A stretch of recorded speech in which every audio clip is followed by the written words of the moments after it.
Shalom सभी को जय मसीह की। हमारे चैनल सोल्जर ऑफ गॉड पे आप सभी का स्वागत करता हूँ। आज जो मिस्ट्री हम लोग सॉल्व करने जा रहे हैं वो मुझे नहीं लगता कि किसी ने कभी आपको बताया होगा। शायद ही आप इसके बारे में जानते होंगे, शायद ही आपको इसका रहस्य पता होगा। तो आज हम ये जानने की कोशिश करेंगे कि यीशु मसीह ने भूमि पर क्या लिखा था। जैसे कि आप देखोगे यूहन्ना 8वां अध्याय उसका 6वां वचन, वहाँ पर एक ऐसा किस्सा आपको मिलता है कि शास्त्री और फरीसी एक व्यभिचारिणी स्त्री को पकड़ के यीशु मसीह के पास लाते हैं और कहते हैं कि ये व्यभिचार करते हुए पकड़ी गई है और मूसा की आज्ञा के अनुसार तो हमको इसे पथराव करके मार डालना चाहिए, परंतु तू इसके विषय में क्या कहता है। आइए हम एक बार वचन पढ़ लेंगे। यूहन्ना 8वां अध्याय 6वां वचन, उन्होंने उसको परखने के लिए यह बात कही ताकि उस पर दोष लगाने के लिए कोई बात पाए। परंतु यीशु झुककर उंगली से भूमि पर कुछ लिखने लगा। अब यहाँ पर आती है कंफ्यूजन। यहाँ तक तो हमको पता है, पर क्या कभी आपने ये सोचा है, क्या कभी आपने ये जानने की कोशिश की है कि यीशु मसीह ने आखिर भूमि पर लिखा क्या था। इसे समझने के लिए हमको ये जानना होगा कि क्या पहले भी ऐसी कोई घटना बाइबल में घटी है, क्या परमेश्वर ने पहले भी बाइबल में कहीं पर कुछ लिखा है। तो उसके बाद ही हम लोग समझ पाएंगे कि वहाँ पर क्या लिखा था और यहाँ पर क्या लिखा हो सकता है। तो सबसे पहले तो हम लोग देखेंगे कि निर्गमन उसका 31वां अध्याय और उसका 18वां वचन, जब परमेश्वर मूसा से सीनै पर्वत पर ऐसी बातें कर चुका, तब उसने उसको अपनी उंगली से लिखी हुई साक्षी देने वाली पत्थर की दोनों तख्तियाएं दी। तो देखा आपने, परमेश्वर ने अपनी उंगली से 10 आज्ञाएं लिखकर मूसा को दी थी। और हम ये मानते हैं, हमारा ये विश्वास है कि पिता पुत्र पवित्र आत्मा उसका 11। पर यह बात प्रकट है कि परमेश्वर के यहाँ व्यवस्था के द्वारा कोई धर्मी नहीं ठहरता। तो जहाँ कहीं पर भी व्यवस्था आ जाती है वहाँ मनुष्य दोषी ठहरता है। एक और घटना हम लोग बाइबल में से देखेंगे जहाँ पर लिखने वाली कोई बात घटी है। राजा बेलशस्सर ने एक बार अपने प्रधानों को भोज दिया और परमेश्वर के पवित्र बर्तनों को मंगवा कर उसमें उसने और उसके सारे नौकर चाकर और सब लोगों ने मिलकर उसमें शराब पिया और परमेश्वर के बर्तनों को अशुद्ध किया। उसके बाद राजा देखता है कि कुछ उंगलियां आई है और दीवार पर कुछ लिख कर जाती है, और इसके बाद राजा बहुत डर जाता है और सारे अपने पंडित पुजारियों को बुलाता है कि मुझे समझाओ कि ये क्या लिखा है, क्योंकि कुछ ऐसा लिखा होता है जिसे कोई नहीं समझ पाता। शायद वो कोई अलग लैंग्वेज थी जो दुनिया में अवेलेबल नहीं थी, इसीलिए कोई भी उसे पढ़ नहीं पाया। उसके बाद दानियल को बुलाया जाता है और वो राजा को उसका अर्थ समझा देता है। ये घटना आपको मिलती है दानियल की पुस्तक 5वां अध्याय 25वां वचन से आप पढ़ोगे तो आपको मिल जाएगा। जो शब्द लिखे गए थे वे ये है, मने मने तकेल उफरसिन।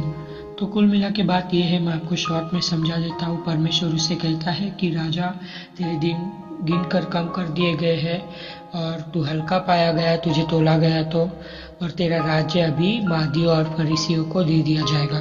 तो कुल मिला के ये होता है कि परमेश्वर उसका न्याय कर रहा है और उस पर दोष लगा रहा है। तो वहाँ पर व्यवस्था लिखी गई थी जिससे कि राजा पर दोष लगाया जाए। ठीक है, कुछ ऐसा लिखा गया जिससे राजा पर दोष लगाया जाए और राजा को उसकी गलती का एहसास दिलाया जाए। अभी सेम मुद्दा यहाँ पर भी होता है कि यीशु मसीह भूमि पर कुछ लिख रहे हैं। तो मुझे तो यही लगता है कि यीशु मसीह इसलिए कुछ लिख रहे थे कि उन लोगों पर दोष लगाया जा सके जो यीशु मसीह पर दोष लगाने की कोशिश कर रहे हैं। मत्ती 7 कहता है कि दोष मत लगाओ कि तुम पर भी दोष ना लगाया जाए। पर ये लोग यीशु मसीह पर दोष लगा रहे थे और उस स्त्री पर दोष लगा रहे थे, इसलिए यीशु मसीह ने उन पर ही दोष लगा दिया। जैसे कि हम लोग देखेंगे कि इनका जो तर्क था वो ही गलत था। इन्होंने स्त्री को यीशु के पास लाया और बोला मूसा की व्यवस्था ये आज्ञा देती है कि ऐसी स्त्रियों को पथराव करके मार डाला जाए। पर ये लोग झूठ बोल रहे थे, क्योंकि सच्ची व्यवस्था ये है, जैसे हम देखेंगे व्यवस्था विवरण 20वां अध्याय 10वां वचन।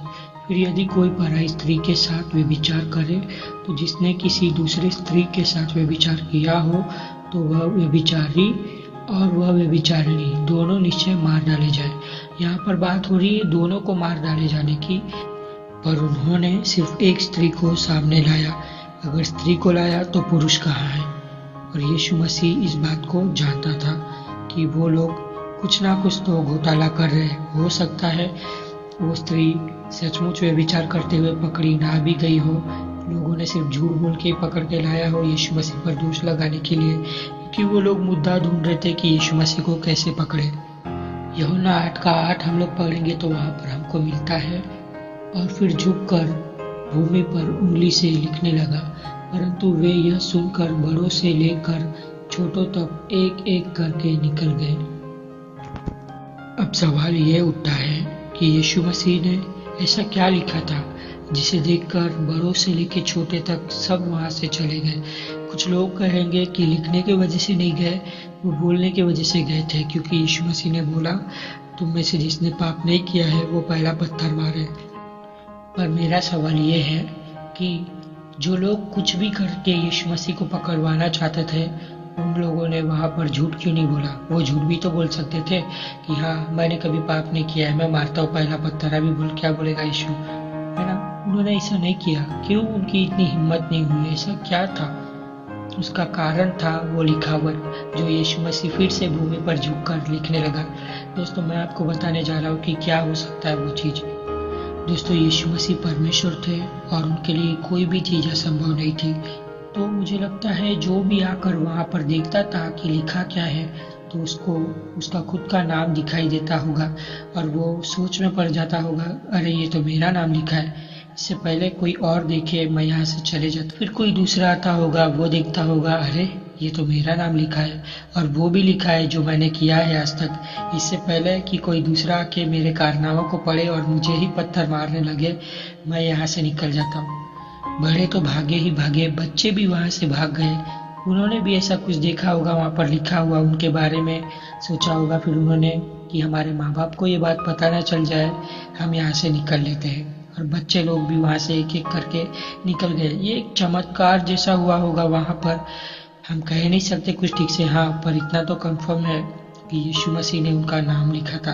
वो कैसे? क्योंकि दोस्तों ये एक भविष्यवाणी थी जो यीशु मसीह को पूरी करनी थी। आपको पता है बहुत सारे ऐसे वचन आपको बाइबल में मिलेंगे जहाँ पर यीशु मसीह कुछ करते थे और नीचे लिखा होगा कि ऐसा इसलिए हुआ क्योंकि भविष्यद्वक्ताओं के द्वारा कहा हुआ पूरा हो जाए। वैसे ही ये भी एक भविष्यवाणी ही थी जो आपको मिलेगा यिर्मयाह 17वां अध्याय उसका 13वां वचन। यहाँ पर लिखा है, हे यहोवा, हे इस्राएल के आधार, जितने तुझे छोड़ देते हैं वे सब लज्जित होंगे, जो तुझसे भटक जाते हैं उनके नाम भूमि ही पर लिखे जाएंगे, क्योंकि उन्होंने बहते जल के सोते यहोवा को त्याग दिया है। अब मजे की बात यहाँ पर यह है, ये वचन पूरा हुआ यदि तू परमेश्वर के वरदान को जानती और यह भी जानती कि वह कौन है जो तुझसे कहता है मुझे पानी पिला, तो तू उससे मांगती और वह तुझे जीवन का जल देता। यानी कि यीशु मसीह ही वो जीवन के जल का सोता था जिसकी बात यिर्मयाह में की गई थी कि जो भी जीवन के जल के सोते को त्याग देता है उनके नाम भूमि ही पर लिखे जाएंगे। दोस्तों भूमि पर नाम लिखना ये एक महत्वपूर्ण चीज है बाइबल में से। जैसे कि जो लोग संसार के हैं उनके नाम भूमि पर लिखे गए हैं, और जो परमेश्वर के हैं जिसने जीवन के जल को अपना लिया है, आप और मैं, उनके नाम जीवन की पुस्तक में लिखे गए हैं। तो ये सारे उस चीज़ों को दर्शाता है जो भी यीशु मसीह ने वहाँ पर किया। वो उस बात का सबूत था कि जो भी मुझे नहीं मानेगा, जो भी मेरे पीछे नहीं चलेगा, उन सबके नाम संसार में लिख दिए जाएंगे, उन सबके नाम भूमि पर लिख दिए जाएंगे। पर आप और मैं इस संसार के नहीं हैं। यूहन्ना 17 उसका 14वां वचन कहता है, मैंने तेरा वचन उन्हें पहुंचा दिया है और संसार ने उनसे बैर किया, क्योंकि जैसा मैं संसार का नहीं वैसे ही वे भी संसार के नहीं। ठीक है, आप और मैं इस संसार के नहीं है, क्योंकि हमको यीशु मसीह ने उसका वचन पहुंचा दिया है। और यूहन्ना 15:19 कहता है, यदि तुम संसार के होते तो संसार अपनों से प्रेम रखता, परंतु इस कारण कि तुम संसार के नहीं वरन मैंने तुम्हें संसार में से चुन लिया है, इसीलिए संसार तुमसे बैर रखता है। और मैं आपको ऐसे बहुत सारे वचन दे सकता हूँ जिससे ये सिद्ध होता है कि आप और मैं इस संसार के नहीं है। इसलिए हमारा नाम इस संसार में नहीं लिखा गया है, पर जो संसारिक है उनका नाम संसार में लिखा हुआ होगा। तो क्वेश्चन ये है कि हमारा नाम कहाँ लिखा हुआ होगा, क्योंकि हम तो संसार के हैं ही नहीं। प्रकाशित वाक्य 13 उसका 8वां वचन अगर हम पढ़ेंगे, वहाँ लिखा है, पृथ्वी के सब रहने वाले जिनके नाम उस मेमने के जीवन की पुस्तक में लिखे नहीं गए, जो जगत की उत्पत्ति के समय से घात हुआ है, उस पशु की पूजा करेंगे। यानी कि जिसके नाम जीवन की पुस्तक में नहीं है, वो उस पशु की पूजा करेंगे जो कि धरती से निकलेगा, जो पृथ्वी से आएगा, जो मार्क ऑफ द बीस्ट होगा।